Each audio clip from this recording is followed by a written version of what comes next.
back. Well, today I am joined by Susie Vanderlip, who's here to talk about Monarch Butterflies.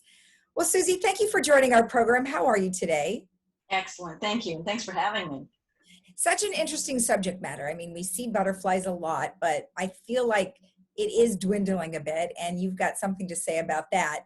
But before we get into that, tell me a little bit about your background.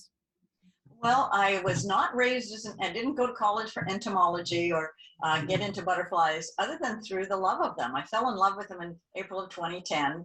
I had this unexpected ruptured appendix, which slowed me down. And whenever I'm healing from anything on a daily basis, I'm in my garden. And when I was there, I saw monarch caterpillars on a milkweed plant. I didn't know what I was seeing at the time. I simply thought how beautiful they were and how ravenous and energetic they were. Photographed them, videotaped them, and became totally enamored. So I spent time learning everything I could, researching on the internet, and also getting in touch with all of these. There are several really major monarch butterfly organizations with websites that are quite reputable. I became a monarch butterfly citizen scientist, got trained to tag and test them.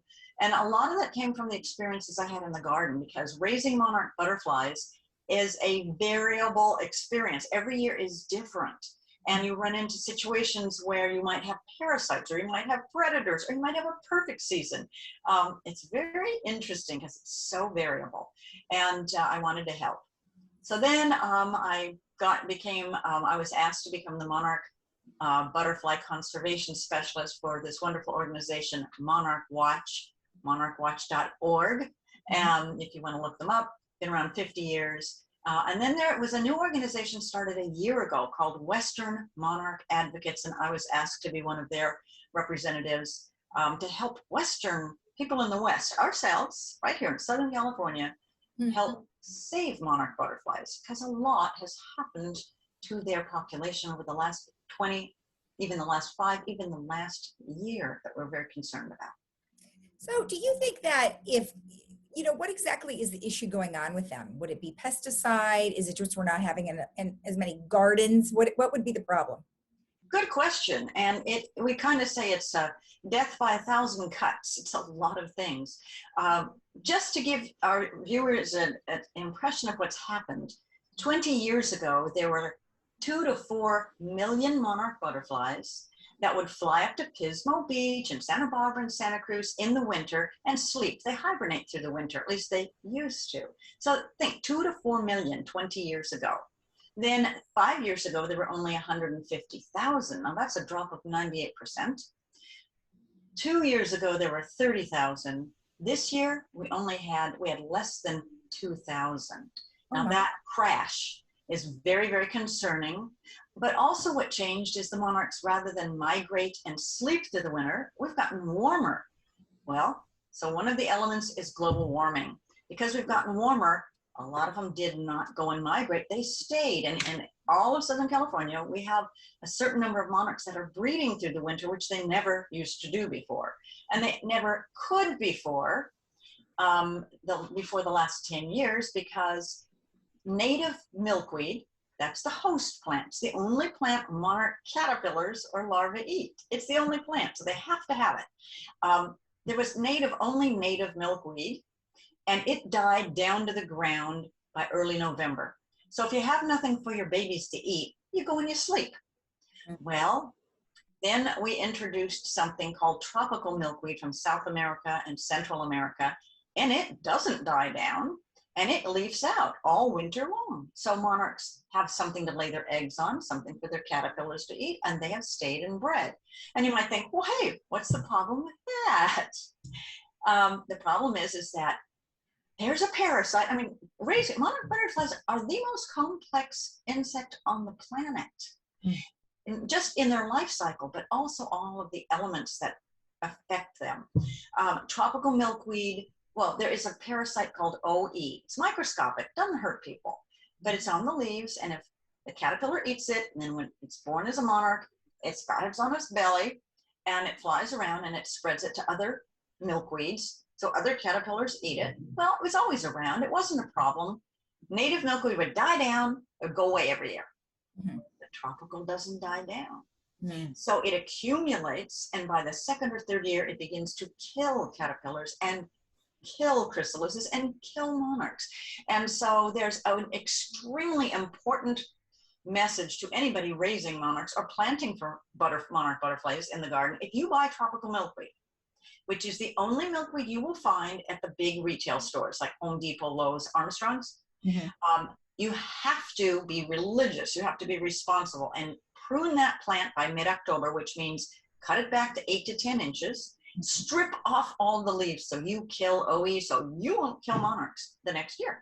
Oh. Yeah, so we can either buy native milkweed that our organization's saying only plant native, but now we have monarchs.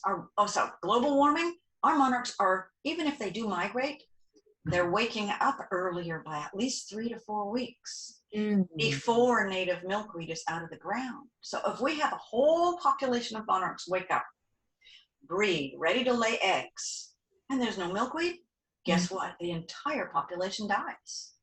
So there's this big controversy. Do we need tropical now? Because our global warming. So that's one of the issues. Another issue is we have plowed down the native milkweed and the native nectar plants in order for agriculture.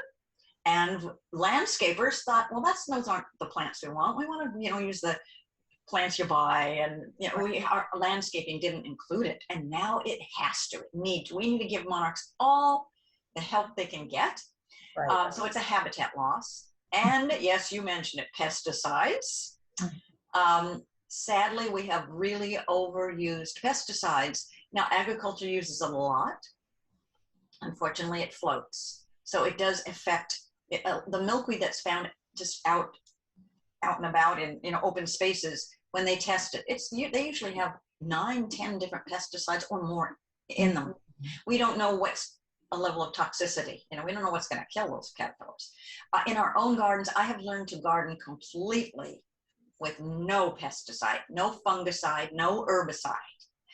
That is great for our planet. It's great for our children. It's great for our health, and it's great for monarchs.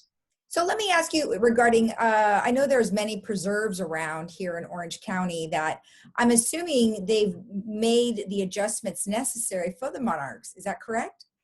I'm not sure what you mean by preserves. Well, let's talk about Upper Newport Bay, for instance. There is that back country there that has an awful lot of different kinds of plants, and they do have a nature center. So wouldn't they have things for monarch butterflies? Well, those are they probably do have some native milkweed and native plants, but it's a very small amount of country. What we really need, and what I love about, Laguna Village, I live in an HOA, you've got an HOA. HOAs all around Orange County could come together and say, we're going to add to our landscape, not take away the beauty that we already have. We're going to add to it. And we're going to carve out areas that we would call a monarch way station. We're going to plant some native nectar plants and some native milkweed. All right, if you want to plant tropical, just make sure that your landscapers know to prune it mid-October. Right. And attract monarch butterflies. You imagine, we have so many HOAs. We have so much. And the other thing that we can do, all around in our community, all of the medians and all the sidewalk areas, we really could transform a lot of it into natural habitat. We can help the bees, which we need for pollination. Right. And monarch butterflies, they pollinate as much as bees do, but they pollinate we want flowers in our garden. We need those butterflies. Right. There's a lot we can do. What kind of nectar plants do you suggest? The nectar plants, there are a lot of native nectar plants. And I have